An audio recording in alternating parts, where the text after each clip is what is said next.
Hello guys, सेवारो दर्शन नमस्ते। फेरि पनि म आज उपस्थित भइसकेको छु एउटा नयाँ भिडियोको साथमा। योभन्दा अगाडि चाहिँ मैले भिडियोहरू झापाको विभिन्न ठाउँहरूबाट लिएर आउने गर्दथेँ भने आज चाहिँ म आइसकेको छु आफ्नै गृह जिल्ला ताप्लेजुङको चाहिँ म आज भोलि अब एक दुईवटा भिडियो आउँदैछ। त्यो चाहिँ ताप्लेजुङको विभिन्न ठाउँको स्पेसली चाहिँ मेरो जन्मगाउँतिर अथवा मेरो गाउँघरतिर मेरो स्कुलतिरको चाहिँ भिडियोहरू आउँदैछ। सो यो भिडियो त छँदैछ, अर्को भिडियोको लागि नि प्रतीक्षा गरेर बस्नु होला, छिट्टै नै आउँदैछ। आजको भिडियोमा चाहिँ म ताप्लेजुङको दोस्रो ठुलो बजार दोभान बजारको हल्का फुल्का भ्रमण गराउँदैछु हजुरहरूलाई। अन्तिमसम्म भिडियो हेरेर साथ दिनु होला। अहिले चाहिँ म बाटो यहाँ चाहिँ अब पहाडको बाटो थाहा नै छ, अब उकालो ओह्रालो होइन, यस्तै उस्तै हुन्छ। यस्तै बाटोमा चाहिँ म यतिखेर दोभानको लागि भनेर दोभान बजारको लागि बजार भर्नुको लागि भनेर हिँडिरहेको छु। अब हेरौँ, तपाईँहरूलाई देखाउने छु पूर्ण त्यो दोभान बजार, स्पेसली तमोर नदी र मैवा खोला मिलेर चाहिँ हाम्रो दोभान बजार बनाएको छ। त्यो दुइटै खोलाको चाहिँ म मस्तसँगले फेदैमा पुगेर चाहिँ देखाउने छु। सो भिडियो हेर्दै गर्नु होला। डिटेल भिडियो म फेरि लिएर आउनेछु। यो एउटा सर्ट क्लिप टाइपको, यसै क्लिपमा जोडेर अर्को डिटेल पनि आउनेछ। सो त्यति बेलसम्मको लागि हो। सो गाइस, तपाईँहरूले यो तल देख्दै हुन्छ होला एउटा बजार टाइपको छ, हो त्यही नै हो दोभान बजार भनेको चाहिँ। यो साइडमा हेर्नु सक्नुहुन्छ तमोर नदी बगिरहेको तल चाहिँ देख्नु सक्नुहुन्छ दुईवटा, एउटा पुल झोलुङ्गे पुल र एउटा गाडी कुद्ने पक्की पुल रहेको छ। हामी चाहिँ अहिले जाने ठ्याक्कै यही ठाउँमा हो। यो चाहिँ एक बाटो मात्र हो, यसको पछाडिपट्टि अर्को बाटो पनि छ, बजारकै कन्टिन्यू हुन्छ। त्यो दुईवटा बाटो भन्दा नि एउटै बजारलाई चाहिँ एउटा यो पहाड देखिराख्नु होला, हो त्यसले गर्दा चाहिँ दुईवटा बनाएको छ। हामी चाहिँ अहिले यो ठ्याक्कै यही ठाउँमा गएर चाहिँ हजुरहरूलाई कस्तो छ के छ देखाउने प्रयत्न गर्नेछु। भिडियो अन्तिमसम्म हेर्नु होला। सो गाइज, यो भनेको चाहिँ होइन हाम्रो अब गाउँघरको बाटो यस्तै छ। अब पहाडतिरको बाटो भनेको चाहिँ यस्तै नै हो। अब के भन्छ यो हेर्नु सक्नुहुन्छ ब्याकग्राउन्डमा बाटो चाहिँ यस्तै हो। अब जोसुकै हिँड्नु सक्दैन। फेरि यता तल हेर्नुहोस्, डेन्जर भिड छ। अब यहाँदेखि अब उस्तै मान्छेलाई त भनेको डरले छुलुलु नै हुन्छ, किनकि बाटै त्यस्तै छ। अब पहाडको बाटो भनेको अब जहाँसुकै रोड सोड हुँदैन, ठुलो बाटो हुँदैन, सानोतिनो यस्तै गल्ली टाइपको बाटोबाट हिँड्नुपर्ने हुन्छ। त्यो चाहिँ अब म जस्तो हिँडिहाल्छ, मलाई त बाल छैन। यहाँ अब के अरे पहाडै नचढेका मान्छेहरू चाहिँ इधर आयो भने चाहिँ फेरि काली लागेरै मान्छे ठाउँको ठाउँ स्यान्डी फ्ल्याट हुन्छन् होला भन्ने मेरो बुझाइ हो, हल्का रमाइलो। अनि अर्को कुरा चाहिँ आज मेरो अलिकति भोइस पनि तलमाथि सुनिरह होला। त्यो अब त्यस्तै हो, चुनावको माहौल छ, डिबेट जानैपर्छ, त्यसले गर्दाखेरि चाहिँ हल्का यसो छ्यासुस भएको छ। भोइसलाई रियल भोइस हो, फेरि एआई भन्नु होला, मेरो नै भोइस हो। ओके, केही छैन, खैर केही छैन। यो पारी देख्नु सक्नुहुन्छ पहाड, तल हल्का हल्का देखिरहेछ खोला। अहिले हामी जाने चाहिँ त्यही नै ठाउँ ठ्याक्कै। ओके, सो अबको अर्को क्लिप भनेको चाहिँ यो 3-4वटा क्लिप भइसक्यो, कति भइसक्यो थाहा छैन। तल अब चाहिँ भनेको ठ्याक्कै दोभानको पुलदेखिको भिडियो चाहिँ म अर्को क्लिपमा हाल्नेछु। तबसम्मको लागि thank you guys. So guys, हेर्नु सक्नुहुनेछ म चाहिँ यतिखेर दोभान आइपुगिसकेको छु। दोभानको यो भनेको चाहिँ झोलुङ्गे पुल हो है, हेर्नु सक्नुहुन्छ मजाले झोलुङ्गे पुल रहेको छ। यो चाहिँ साथै यो झोलुङ्गे भनेपछि यतापट्टि छ गाडी कुद्ने पक्की पुल। यो अघि मैले अगाडिको क्लिपमा पनि हेर्नुभयो होला, यो चाहिँ झोलुङ्गे पुल र यो चाहिँ पक्की पुल। दोभानको मेन भनेको चाहिँ तमोर नदी अघि मैले जुन अगाडि भिडियोमा मेन्सन गरेको थिएँ त्यो भनेको चाहिँ यो हेर्नु सक्नुहुन्छ गाइजहरू, तमोर नदी यही नै हो। अहिले अब भनेको छैन, बर्खा लागेको छैन। अब अहिले यस्तो फागुनको महिनामा भनेको अहिलेको यतिको सामान्य छ, अब खासै ठुलो छैन।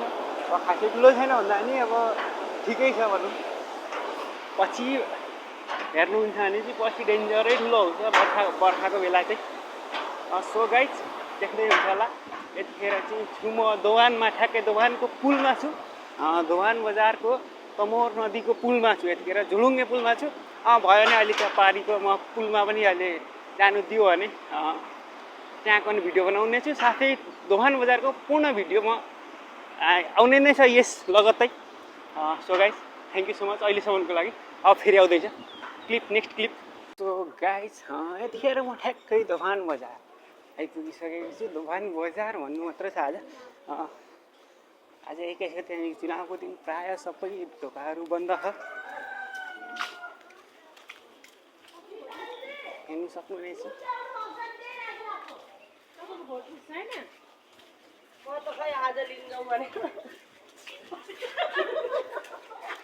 आज पुरै शान्त छ, आज शान्त छ किनभने पहिलो त बिहानको समय, त्यही माथि आज चुनावको दिन, भोट हाल्ने दिन। त्यसले गर्दा चाहिँ आज पसलहरू पुरै बन्द छ, पसल पुरै बन्द छ।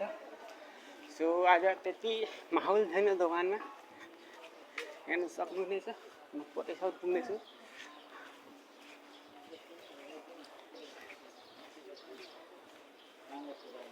सो गाइज यो चाहिँ रहेको छ तपाईँको मैवा खोला। यो हो मैवा खोला। मैवा खोला र तमोर खोला मिक्सेर चाहिँ यहाँ तमोर दोभान बनिएको छ। मैवा खोला हेर्नु सक्नुहुनेछ। यो चाहिँ हल्का यो फड्के देख्नु होला। अब कस्तो के अरे तर्ने पुल पनि नबनेको इधर उधर भन्नु सक्नुहुनेछ। खास तर्ने पुल चाहिँ यहाँ पर छ, हल्का देख्नुभएको होला, हो त्यहाँ छ। यो चाहिँ किनको बनाएको भन्दाखेरि यहाँ चाहिँ यो पर देखिराख्नु भएको तपाईँहरूले, यहाँनिर भनेको पुसे मेला लाग्ने गर्छ। जहिले पुसको 1 देखि 5 गतेसम्म चाहिँ पुसे मेला लाग्ने गर्छ। हो त्यसको लागि भने चाहिँ सर्टकट बाटो फड्के बनायो हो। त्यहाँ पर पक्की पुल छ, यहाँ हेर्नु सक्नुहुन्छ। यो चाहिँ हो मैवा खोला। हेर्नुहोस्, यो मैवा खोला भन्छ यसलाई। यो मैवा खोला र तमोर खोला मिलेर चाहिँ तमोर दोभान बनाएको छ। हेर्नु सक्नुहुनेछ परसम्म। यहाँको के भन्छ भ्यू चाहिँ यस्तो छ, यहाँको परिवेश यस्तो छ। हेर्नुहोस् त्यहाँनिर छ झोलुङ्गे पुल, त्यहाँबाट मान्छेहरू हिँड्नेछ। यो फोहोर चाहिँ अलिकति अव्यवस्थित हो कि जस्तो लाग्यो। अब मैले भनेर त कसै सुन्ने होइन, मेरो भ्यू चाहिँ जाँदैन, थाहा भएको कुरा हो। मरेर 100 भ्यू छ, 100 भ्यूजमध्ये पनि कसैले त्यो 100जना भ्युवर्समध्ये कसै एकजनाले पनि यो फोहोर एकछिन हेर्नुहोस् है, यो फोहोर चाहिँ कसैले देख्यो भने यो खोला हेर्नु, खोला यहीँ छ अनि फोहोर यहाँ फेला छ। अलिकति यो चाहिँ अलिकति राम्रो ठिक लागेन मलाई चाहिँ। यसो चाहिँ नहुनु पर्ने हो भन्ने कुरा होइन। अब मैले भनेर केही हुनेवाला छैन यहाँ। अब ठुला मान्छेहरूले भनेको चल्छ। सो यो चाहिँ यस्तै छ यहाँको भ्यू चाहिँ। मिल्यो भने चाहिँ यहाँ अब तमोर खोलाको चाहिँ फेदैमा, म चाहिँ अहिले यहाँ फेदैमा छु, हेर्नु सक्नुहुनेछ। म चाहिँ के भन्छ यो मैवा खोलाको चाहिँ यहाँ ठ्याक्कै मैवा खोला यहाँ छ, म यहाँ छु, यति नजिक छु होइन, टचिङ नजिकमा छु। यहाँदेखि अब तमोर खोलाको पनि यदि जानु दियो भने चाहिँ म जान्छु। त्यहाँ चाहिँ जानु दिँदैन हतपत्त, तमोर नदीको छेउमा चाहिँ जानै दिँदैन। यदि दिएछ भने चाहिँ म त्यहाँ पनि देखाउँछु, दिएन छ भने चाहिँ अब खै केही छैन, यसैलाई तमोर मान्नु होला। ओके छ गाइस। सो अबको भिडियो भनेको चाहिँ कन्टिन्यू हुनेछ ठ्याक्कै दोभानको हल्का बजार क्याप्चर गरिरहेको थिएँ। अब अलिकति बजार फेरि क्याप्चर गर्छु। सो त्यस पछाडि हाम्रो भिडियो अन्त्य हुनेछ। यो हुलियामा नजानु होला। बिहानको लगभग अहिले 6 बज्यो, 6:30 भएको। म लगभग आधा घन्टा अन्त बढी हिँडेर चाहिँ यहाँ दोभान आइसकेको छु है। निन्द्रा झ्यापमा पुरै अब के भन्छ बिहानको 6 बजी को उठ्छ यार, कोही उठ्दैन नि त। सो झ्यापमा हिँडेको लुक्स अलिकति बिजोकै रमाइलो छ, यहाँ मिलाउँदाखेरि पनि हुँदैन। यस्तै छ। सो यो चाहिँ हो दोभान बजार, हेर्नु सक्नुहुन्छ दोभान बजार। आज सब शान्त छ, सब बन्द छ आज।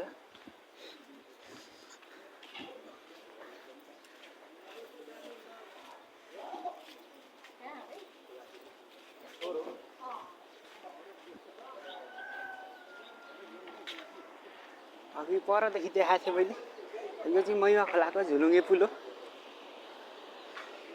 त्यहाँ छ मैवा खोला, यो झुलुङ्गे पुल पारी। सो गाइज आजको लागि चाहिँ भ्लग यति नै थियो। अहिलेसम्म भिडियो हेरिराख्नु भएको छ भने थ्याङ्क यू सो मच। त्यो के भन्छ यो पक्की पुलमा जान्छु भनेको थियो, तर त्यहाँ अलिकति जानु मिलेन अरे, यहाँ मिल्दैन अरे अहिले। त्यहाँ मामाका अनि बोसहरू बसिरहेको छन् सेनाहरू। सो द्याट आजको लागि यति नै। Thank you so much for watching. मन परेमा लाइक कमेन्ट शेयर सब्सक्राइब गर्नु नभुल्नु होला। मिलते हैं अगले वीडियो पर। Thank you. यही हो तो बहन जी समग्रमा। आज के लिए फिलहाल इतना ही। आपकी तरह मैं भी मायूस हूँ, लेकिन उम्मीद पर दुनिया कायम है। दिल दुखा है लेकिन टूटा तो नहीं है, और उम्मीद का दामन छूटा तो नहीं है। इसलिए आज के लिए इतना ही।